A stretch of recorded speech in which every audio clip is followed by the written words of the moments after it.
అడుగు అడుగున అవరోధాలే. ఈ కారణాలన్నీ తోడై ఆ అమ్మాయి నన్ను వదిలేసి వెళ్ళిపోయింది భయ్యా. ఆ అమ్మాయి ఇప్పుడు ఎక్కడ ఉంటుంది? ఊర్లో భయ్యా వేరే వాడిని పెళ్లి చేసుకుని వెళ్ళిపోయింది. ఏహే, తన గురించి కాదు, సహజ గురించి. అదిగో ఎదురుగా ఉన్న బ్లాక్ లో ఉంటుంది. ఆ బ్లాకా? ఆ, అవును భయ్యా. థ్యాంక్స్ భయ్యా. ఆ, థ్యాంక్ యూ. పొద్దు నుంచి చాలా వాటర్ వేస్ట్ చేసావు, వెళ్ళి పడుకో పో. ఉమ్.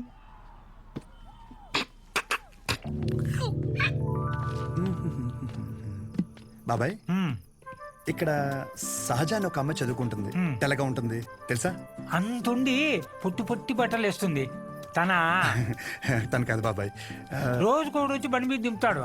అరే బాబాయ్, ఇది హాస్టల్ ఇంకేమైనా? ఒక్కసారి ఆలోచించు బాబాయ్. మనం అందరినీ కవర్ చేస్తామే. అగో ఆ పిల్ల ఎక్కడ బాబాయ్?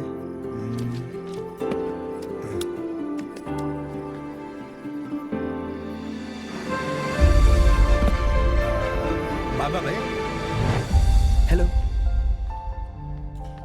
హాయ్. అక్కడే కూర్చో.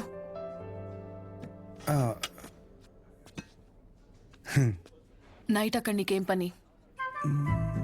ఓ, నేను రాత్రా అది డ్రగ్స్ గురించి ఏదో చిన్న డౌట్ ఉంటే వచ్చాను. అచ్చా, ఎస్. నిన్ను అలేఖ్య దగ్గరికి వెళ్ళమంటే నా దగ్గరికి వచ్చావేంటి? తనకి తిండి మీద తప్ప స్టడీ మీద ఫోకస్ లేదనిపిస్తుంది. నా కెరీర్ తన చేతిలో. హాయ్.